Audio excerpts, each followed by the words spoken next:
Ooh, all right. So I'm a little worn out. I've spent the last few days watching movies, specifically movies nominated for an Academy Award for Best Picture. If you're listening to this on Sunday, February 9th, then you're probably about 1 or 2 hours away from watching the Oscars live. This episode is a little different than a typical episode of the show. It's quite a bit longer than usual because it spans 5 movies. To recap, there are existing standalone episodes in the feed for Joker, Jojo Rabbit, Little Women, and Ford vs. Ferrari. But today's episode will cover 1917, Once Upon a Time in Hollywood, Parasite, The Irishman, and Marriage Story in that order. We'll go through a few theaters and we'll sit on a few couches and we'll have a few guests join as well along the way. I'm Ronald Young Jr. and this is Leaving the Theater.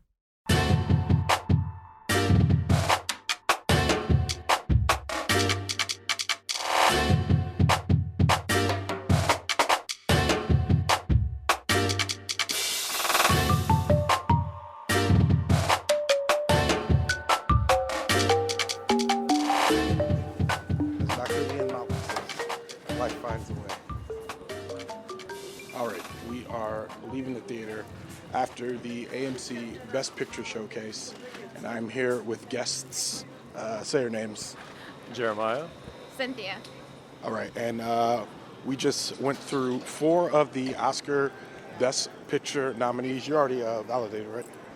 No. Okay. Oh, dang, we got to stand in line? I thought you did this earlier. I tried. It was broken, as usual. As everything else at this theater is. But it's home.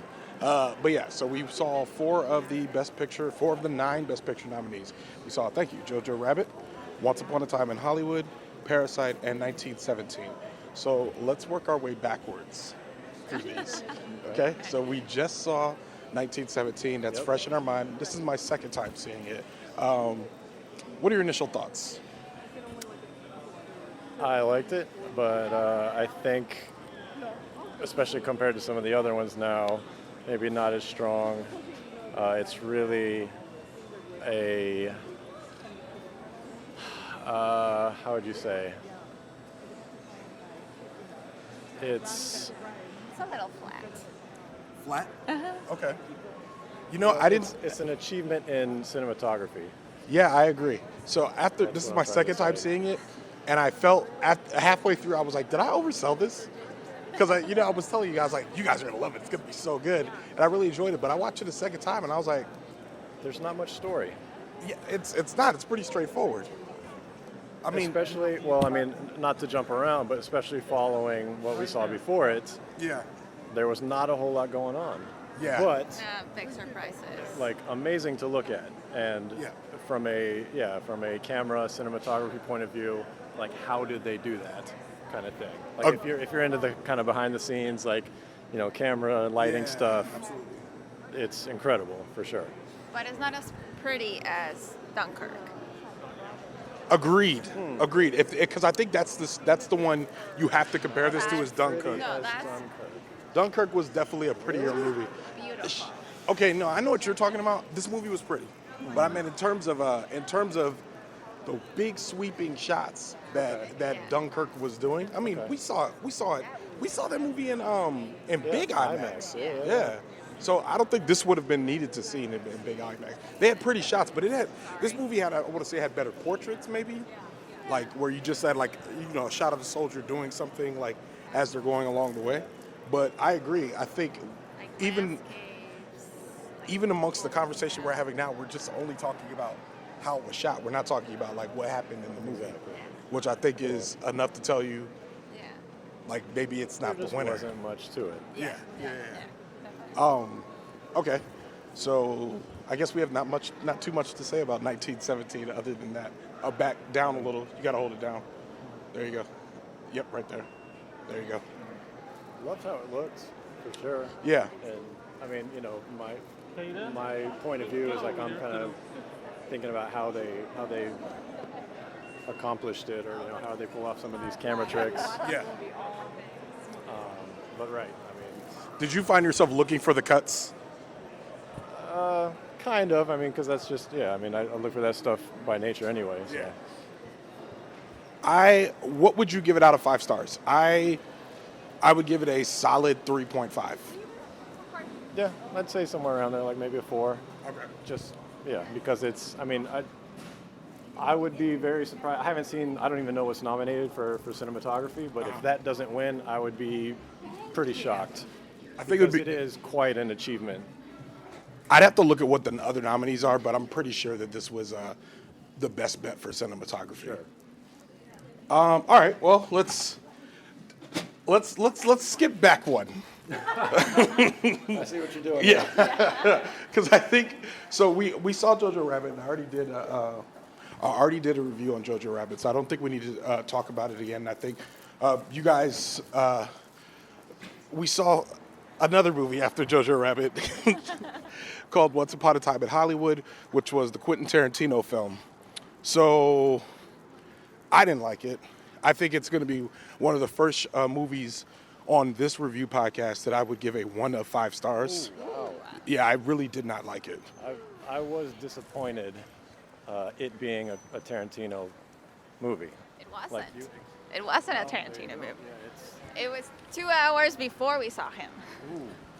Agreed. Yeah, I think it's a long movie. It's 2 hours and 42 minutes, and you feel every single one of those minutes. Every single one of them.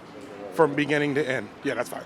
We can stand by your car and record. It's not a problem. I mean, I think out of courtesy, I didn't. We could have done that too.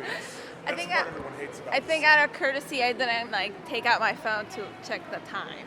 So I had to because I was like, okay, at any minute now we're gonna get some plot, right? Like they're gonna move this forward. But I think one thing that really bothered me was when Leonardo DiCaprio, who's playing a washed-up actor, is playing a role in this movie.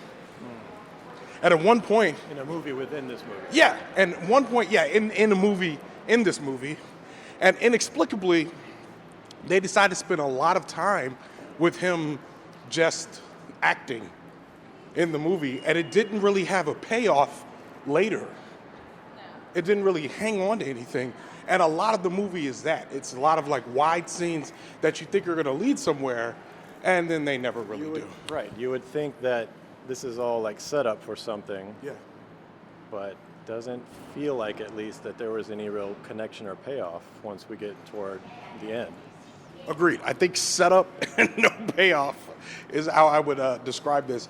But I also just, when it got to the action portions towards the end, I felt like they were gratuitous, even for Tarantino.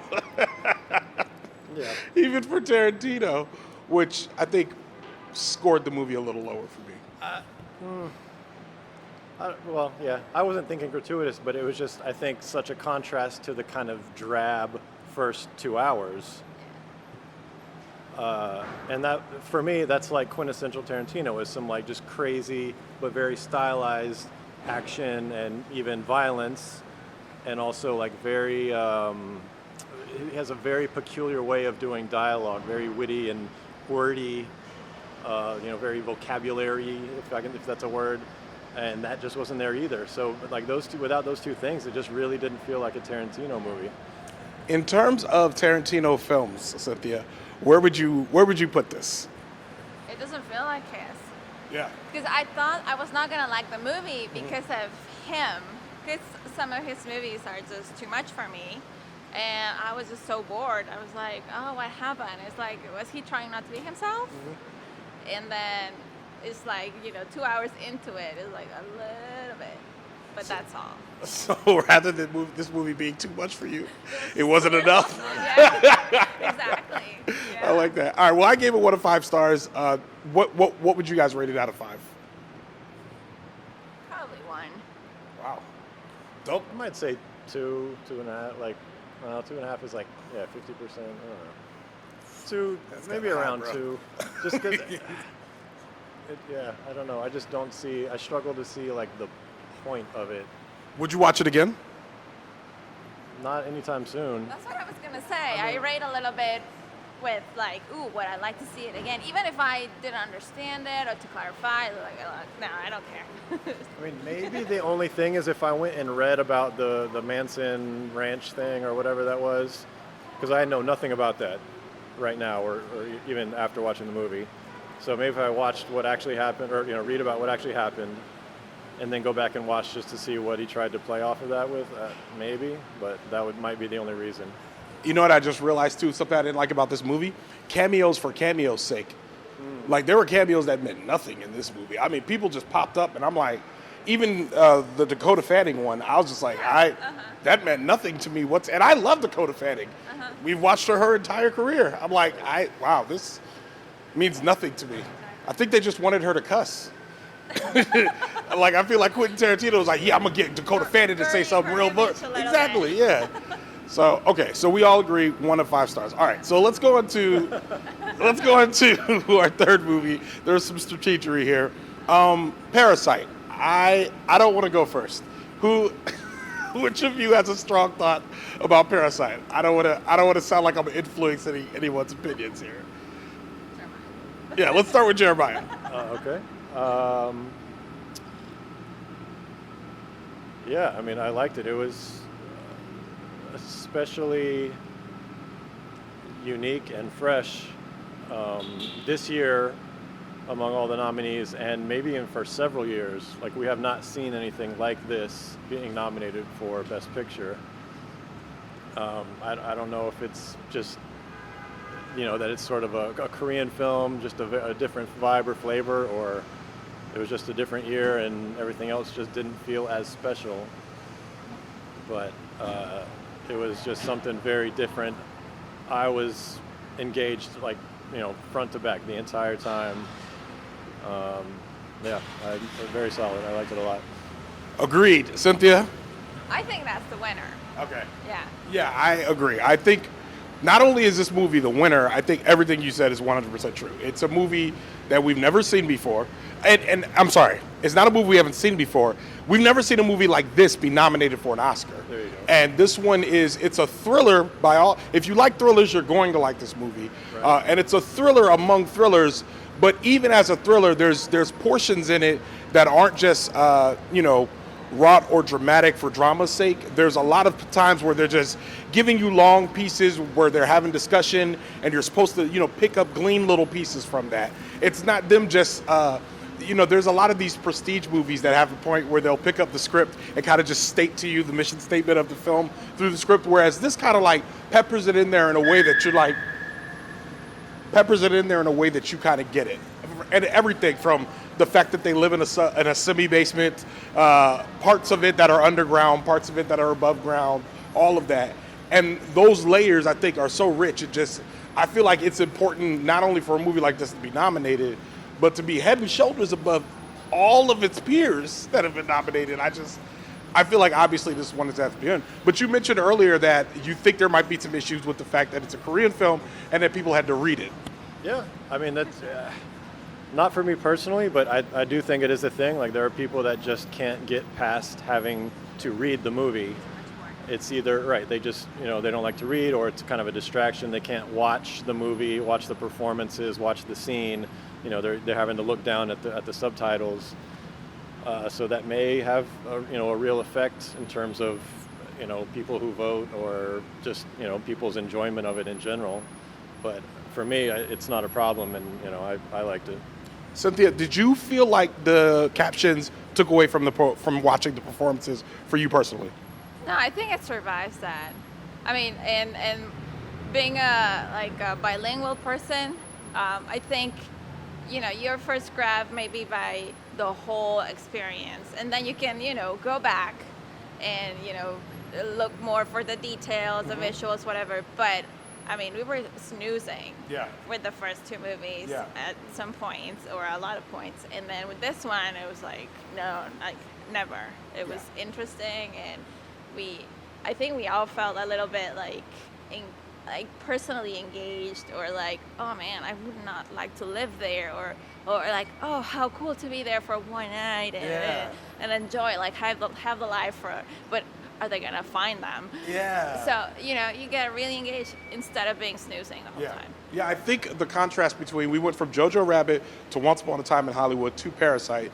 Jojo Rabbit's a good movie, but again, first movie of the day. Everyone's a little like, just getting into their movie watching minds. I was dozing. I've seen it before. Still like the movie, but I was dozing a little bit. Dozed a lot during Once Upon a Time in Hollywood in the beginning. Very, very slow. Parasite was not like that. Parasite will not let you sleep on it. Like it's a movie that reaches out and says, hey, wake up. What are you doing? Watch this. And I feel like from beginning to end, and I think one thing that we talked about earlier was it being a movie that crosses genres, because it's a movie that there was some laughs. There were some laugh out loud moments that everyone enjoyed. But when this movie gets to its point, you're not really laughing anymore. You're just sitting there like just at the edge of your seat, awestruck about what's going on in front of you. So I would love to see a movie like this win an Oscar. But I don't know that it will. Like when was the last time that essentially a thriller won for Best Picture? I can't. Spotlight? That's almost. I wouldn't even call that a thriller. That's more like a like a news documentary, or not documentary, but But it has that documentary feeling. It's more biopic. Investigative sort of. Yeah. Something. I don't know what the word is. Yeah, I'd say it's more biopic. In terms of thriller, I mean, we'd have to look, but nothing's coming to mind. When we say like true thriller, I don't know, like South by Southwest. I don't know.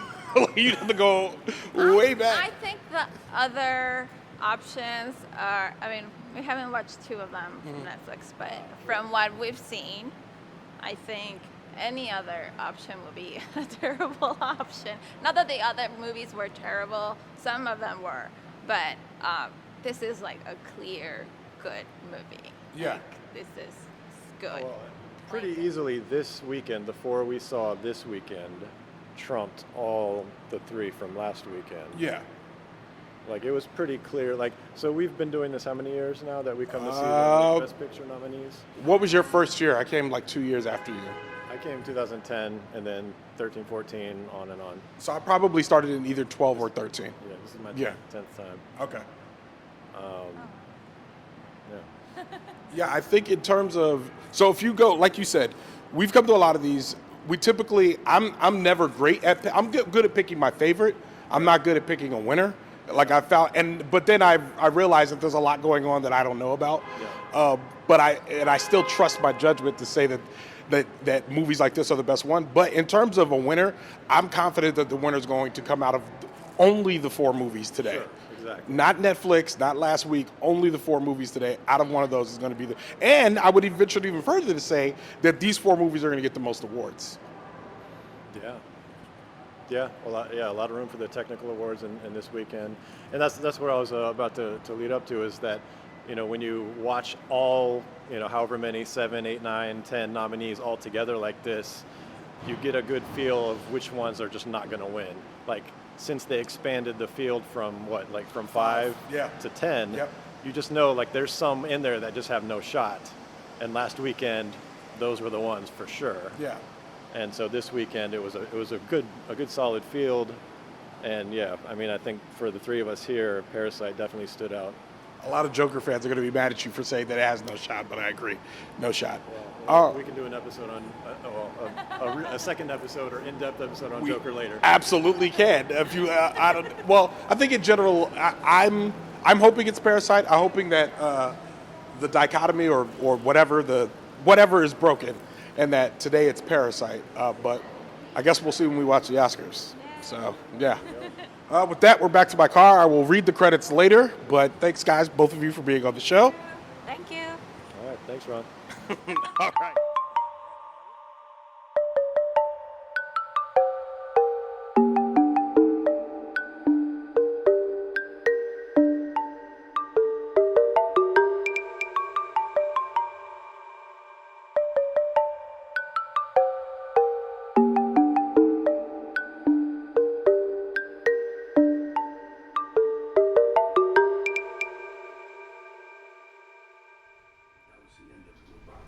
All right, so I'm not leaving the theater.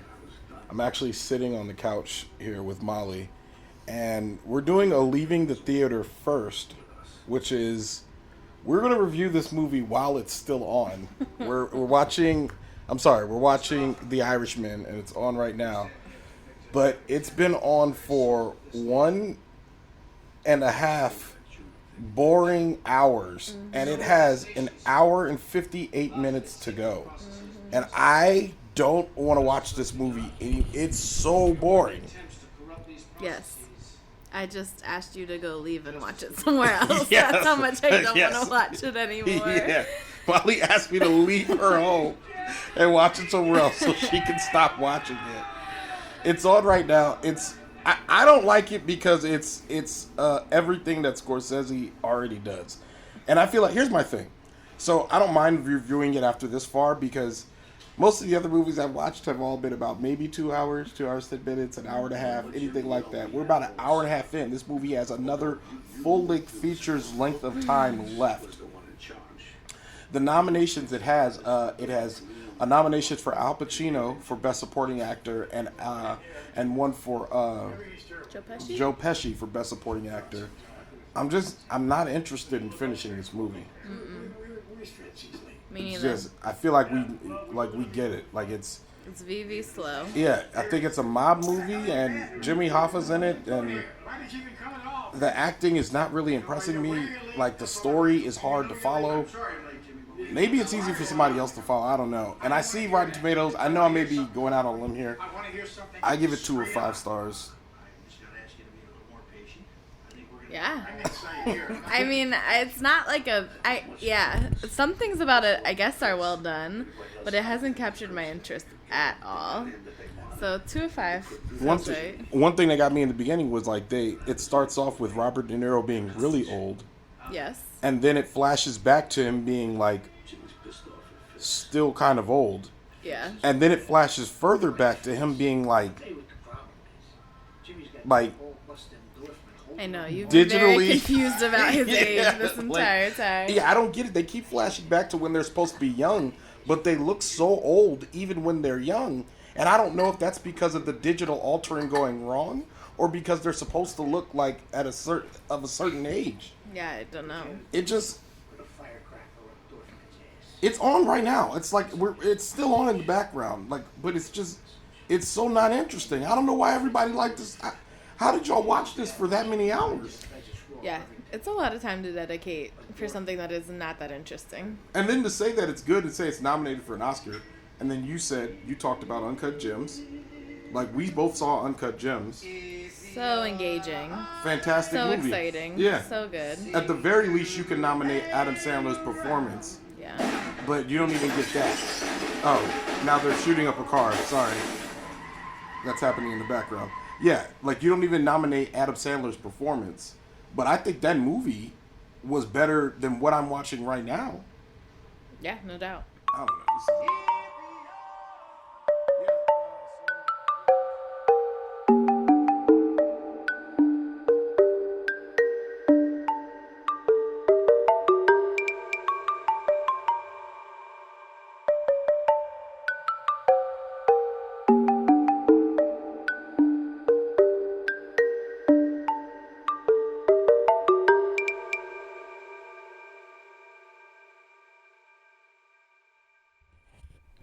Okay, so I am on the couch, and I finally finished the last movie I needed to watch in order to see all of the Oscar nominees.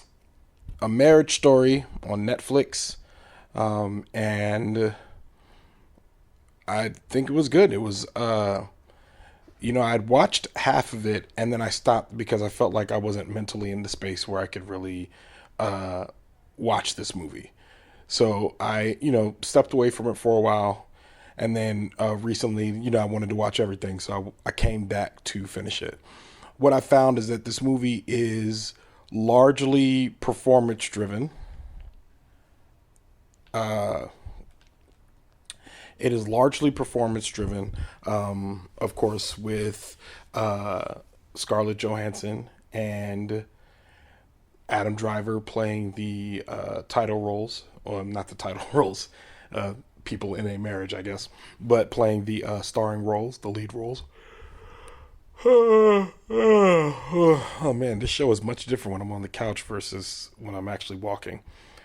But that being said, their performances kind of drive the movie. There's also great performances put in by Ray Liotta, Laura Dern, who received the supporting actress nod for her performance as Scarlett Johansson's character's divorce attorney. It's a very good movie. I think, and when I say that, I mean like there are movies in which the movies aren't very good, but the performances are good. And this is a movie where the performances are close enough together, and they dictate enough of the content. They dictate enough of the structure of the movie that it makes sense that this movie is nominated for Best Picture. So there's other movies like Joker where I'm looking at it and the plot of Joker was just, I was not a fan of the plot and how everything unfolded. But Joaquin Phoenix's performance certainly needed to be nominated. However, Joker was also nominated for Best Picture. In a movie like this, it's called A Marriage Story, and it's basically about the end of a marriage. You have the two main characters facing off against each other in a divorce and coming to terms with a lot of what's going on. So I'm not opposed. I don't have a problem with it not being as plot driven, because it's really not about what they're doing. It's really not about like what's happening around them as much as what they're experiencing and how they feel. And in order for them to really express that, you're going to have people that are able to deliver the type of performance that shows the audience how they're feeling, because there's not really going to be like, there's no like real narration in this movie. There's some voiceover scenes, but there's no real narration in this movie. So with all of that being said, a performance-driven movie like this, I can understand why it's nominated for Best Picture as opposed to Joker, where it's, again, we're watching a movie where a guy kind of just descends into madness and it doesn't feel like there's any rhyme or reason. Whereas with A Marriage Story, it feels like there's more of a rhyme and reason here. There's more of there's kind of a thread that you could kind of attach yourself to here. It doesn't necessarily resonate with me because of any of the experiences I've had with divorce, as my parents are still married, and I've never been really close to, I've had divorce happen around me. I've had friends that have gotten divorced, things like that, but I've never directly been affected by divorce. With that being said, the parts that resonate with me are the parts that have to do with the relationship being broken. The main portion of this movie in which you get all of Adam Driver and Scarlett Johansson's kind of like the meatiest portion, the best acting you get from them, is during a scene towards the second half of the movie in which they kind of get into a fight. And I was blown away. I found myself just engrossed in the scene, and then I kind of like just caught myself mouth wide open, just like leaning forward in my chair, just being like, wow, what's happening right now? And it's because I was sitting there and I'm like, it wasn't just that I was watching characters. I was just awed at how people can portray something so raw and real so well. It didn't feel acty. It didn't feel contrived. It felt completely like that's how a real fight would go. It went from people trying to reason together to bickering to arguing to like insults. And I mean like deep stuff that you don't want to say. And then I think one thing that Adam Driver in particular did well is at one point he says this very mean, hateful, horrible thing, and he immediately regrets it. And he acts that. There's this thing I do, which, and I think I got it from The Office, where whenever I see somebody acting really well, I always want to say it out loud. I haven't done it yet, because it's always in a silent movie theater. I'll see something happen, and I just want to be like, acting!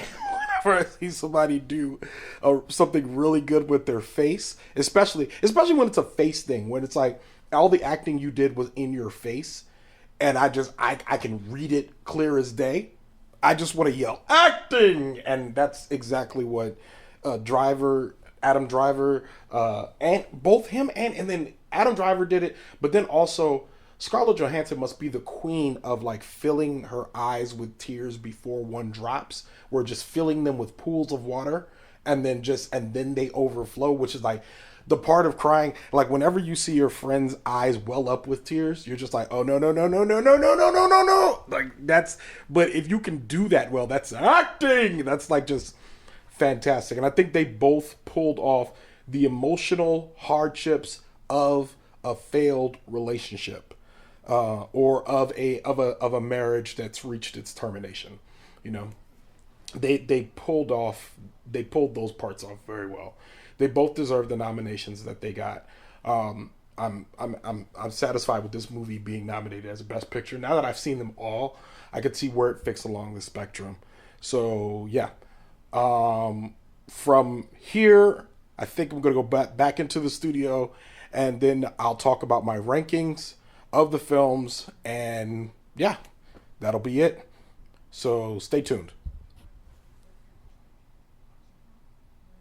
I forgot to have a star rating. I would give Marriage Story a 4 of 5 stars.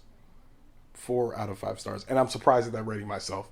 But was an affecting movie. I was surprised that I liked it as much as I did. So yeah, 4 of 5 stars.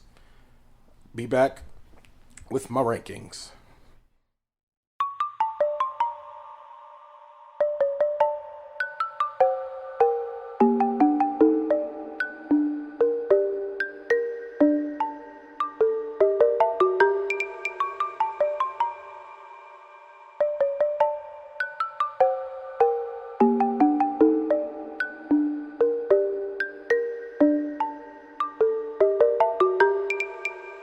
All right, so now I've seen every movie nominated for Best Picture. And with that in mind, here's my definitive ranking. So we'll go from the bottom up. At number 9, my least favorite film of this cohort, Once Upon a Time in Hollywood. Just didn't like it. You guys probably heard my review by now. 1 star, was not a fan. Number 8, The Irishman. Again, not a fan. Maybe this movie was for someone, clearly not for me. Number 8. Number 7, Joker. And to be honest with you, I didn't like Joker very much. It was my first review I did for leaving the theater. But that being said, looking at it against the other movies and seeing it, as one of the cohort, I appreciated it a little more as a part of everything else, but still as a standalone movie, not one of my favorites. Ford vs. Ferrari, a fine movie. Sorry, the next movie, Ford vs. Ferrari, a fine movie, definitely not my favorite. Okay, so now let's get into my favorites. These are the top 5 movies, and I'll tell you with my pick for Best Picture of the Year. Number 5, Little Women. Told you guys all about it. Saw that one with Molly.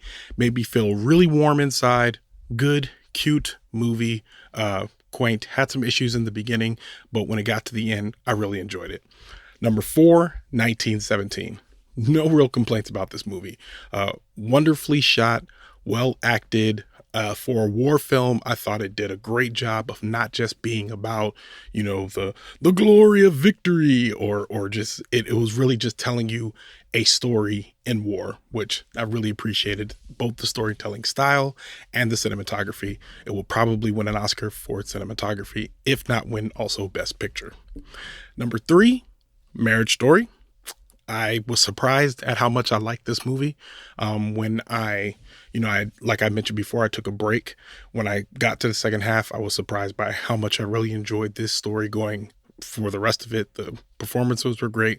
Looking at the interactions were great. Great movie. So that was number 3. Number 2, Jojo Rabbit. I saw it twice, enjoyed it both times, really resonated with me.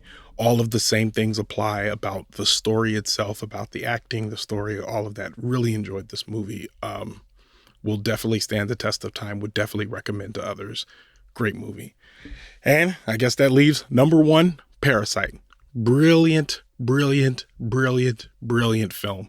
It's a thriller, which is my favorite genre. It just hit the nail right on the head. I won't re-review it, but I thought it was number 1. Now, the movie that I think will win Best Picture, win the actual Oscar, it's probably 1917.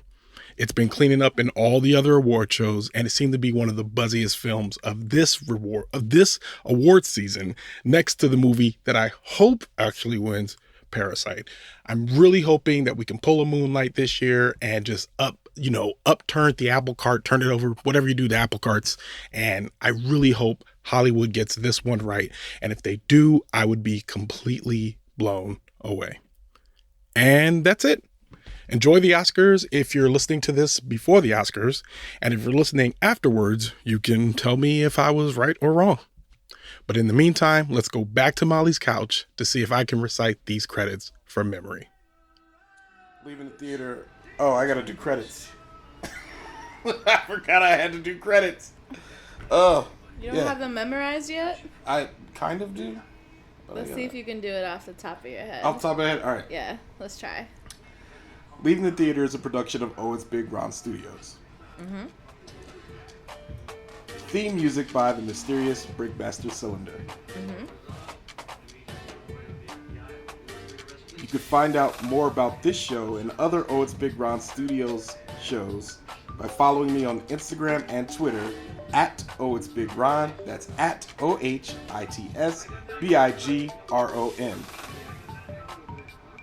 If you like this podcast, check out our sister podcast, Time Well Spent.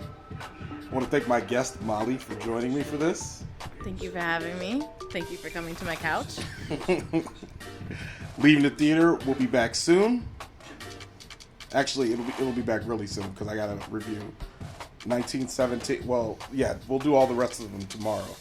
So, yeah, Leaving the Theater will be back soon. Thanks for listening. Did I do all the credits? Actually, it's Leaving the Theater will be back soon. See you at the movies.